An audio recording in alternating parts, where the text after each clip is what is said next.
Shalom, que la paix du Seigneur et la grâce de l'Éternel soient sur votre vie.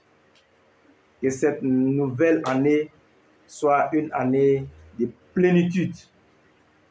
Que Dieu vous bénisse abondamment. Que la grâce de l'Éternel soit sur votre vie. Shalom. Nous sommes au cadre du rafraîchissement spirituel. Je suis le pasteur Jonas Beki. Je voudrais vous entretenir sur une situation qui nous intéresse au plus haut niveau. Amen. Alors, nous sommes en Jean 8, à partir du verset 1 jusqu'au verset 11. Le passage, il est long. Je ne vais pas tout le lire, mais ce passage il nous parle de la femme qui a été prise en flagrant délit d'adultère. Amen. La femme, elle a été prise en flagrant délit d'adultère. La Bible dit, alors au verset 3 de Jean 8,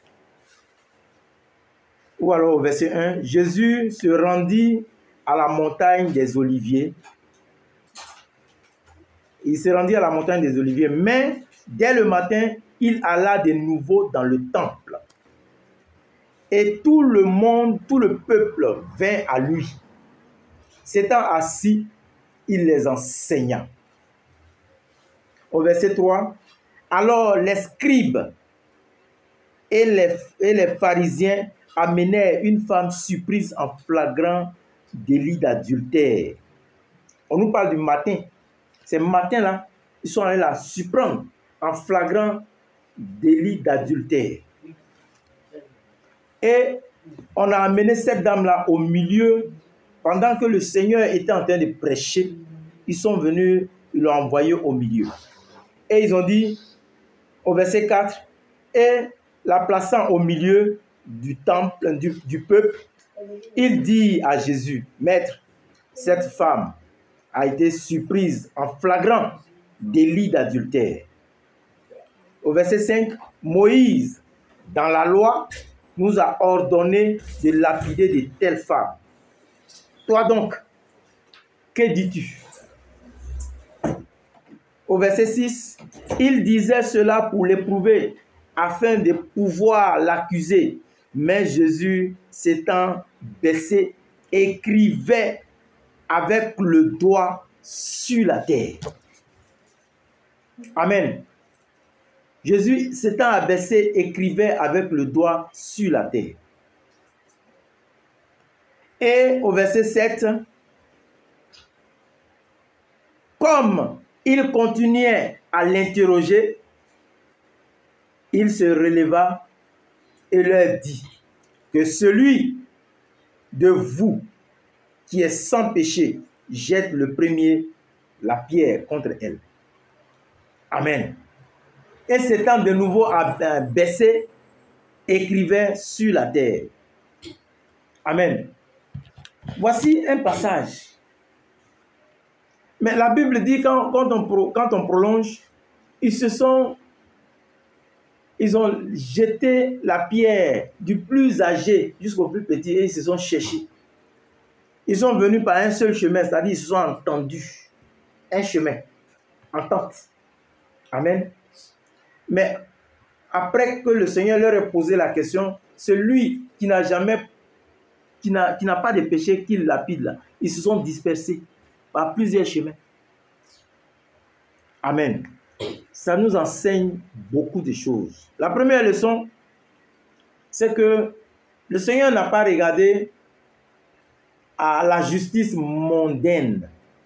Il aurait dû poser la question, mais quand on prend deux personnes en flagrant délit d'adultère, c'est les deux qu'on doit lapider. Où est l'homme? Mais il n'a pas demandé, hein. Il a laissé. Donc ici, c'est le moyen le plus faible. Ça, c'est la première leçon. Le moyen le plus faible qui est toujours frappé. Sachons ça. Si on sait que le moyen le plus faible est toujours frappé, alors gardons notre ligne de conduite avec le Seigneur. Battons-nous avec le Seigneur et non contre le Seigneur. Ayons un allié du Seigneur Jésus comme Seigneur Jésus pour la bataille Battons-nous avec, à nos côtés, le Seigneur des Seigneurs. Parce que nous sommes faibles. Or, la Bible dit que les plus forts soutiennent les plus faibles. Amen. Donc, Jésus était fort. Il a soutenu la plus faible. Amen. La deuxième leçon, Jésus-Christ est notre défenseur. Et nous devons toujours avoir refuge en lui. La Bible dit que l'Éternel est mon berger, je ne manquerai de rien. En Somme 23. En Somme 92, il est notre refuge et notre salut. Amen. Donc c'est lui notre défenseur. Nous n'avons pas autre défenseur que lui seul. Lui seul, il est notre défenseur. Regardez, il aime les pécheurs. Il ne fait acception de personne. Il n'a pas demandé si elle est juive. Si elle est comment on l'appelle, samaritaine. Si elle est, je ne sais pas, musulmane. En ce moment, il n'y a même pas musulman. Si elle est, je ne sais pas, il n'a pas demandé à ça. Hein. Il dit, elle est de la postérité d'Abraham. Parce qu'Abraham a deux postérités. La postérité céleste, c'est-à-dire les étoiles, et la postérité terrestre, c'est-à-dire le sable de la mer. Donc, en tant que tel, il ne doit pas la rejeter parce qu'il ne fait acception de personne. Lui qui vient à lui, il accepte. Si tu te déplaces, tu viens à lui, il va t'accepter. Il dit, venez à moi, ses bras sont encore ouverts. Ses mains sont encore ouvertes. Le salut est encore disponible. Venez à moi, vous tous qui êtes chargés et fatigués. Fatigués et chargés, je vous donnerai du repos. C'est ce que le Seigneur dit. Donc, il ne fait acception de personne. Ça, c'est c'est notre défenseur. Ça, c'est la deuxième leçon. C'est lui seul notre deuxième défenseur. Nous devons avoir refuge en lui. La femme est venue se réfugier, forcée. Le Seigneur ne l'a pas condamnée. Parce que nous ne devons pas condamner. Troisième leçon, nous ne devons pas condamner, nous qui sommes les prédicateurs. Nous ne devons pas condamner. Nous ne devons pas accuser. Nous devons plutôt couvrir, parce que l'amour couvre une multitude de péchés. Nous devons plutôt enseigner. Nous devons plutôt prêcher. Nous devons plutôt sécuriser. Au lieu d'exposer les gens, au lieu de marcher sur les gens, au lieu de martyriser les gens, au lieu de rabaisser les gens. Non, nous devons les défendre. Nous devons prier pour eux parce qu'ils sont faibles. Le Seigneur l'a fait. Pourquoi toi tu ne le fais pas? Quatrième leçon, la loi de Moïse était face à l'amour. Et lorsque nous sommes dans une telle situation, nous devons privilégier l'amour de Dieu. Nous devons agir par amour. Quoi que vous fassiez, où que vous soyez, agissez par amour. Parce que la Bible, c'est la croix de Dieu, la croix du Seigneur Jésus. C'est l'amour de Dieu. Le résumé de cette Bible-là, tu aimeras l'Éternel, ton Dieu, de tout ton cœur, de toute ton âme, de tout ton esprit, et tu aimeras ton prochain comme toi-même. C'est ça qui forme la croix. Tu aimeras l'Éternel, ton Dieu, ça c'est la partie verticale. Et tu aimeras ton prochain comme toi-même, ça c'est la partie horizontale. C'est ça qui forme la croix, c'est-à-dire l'amour de Dieu. C'est ça le résumé de la Bible. La Bible est constituée de deux grands livres. Mais le premier grand livre, qui est l'Ancien Testament, est constitué de deux blocs. Le premier bloc, c'est le Pentateuque. Et puis le deuxième bloc, c'est les prophètes. C'est-à-dire à partir de Josué, à partir de Moïse, jusqu'à Malachie. Maintenant l'autre, la création, c'est Genèse.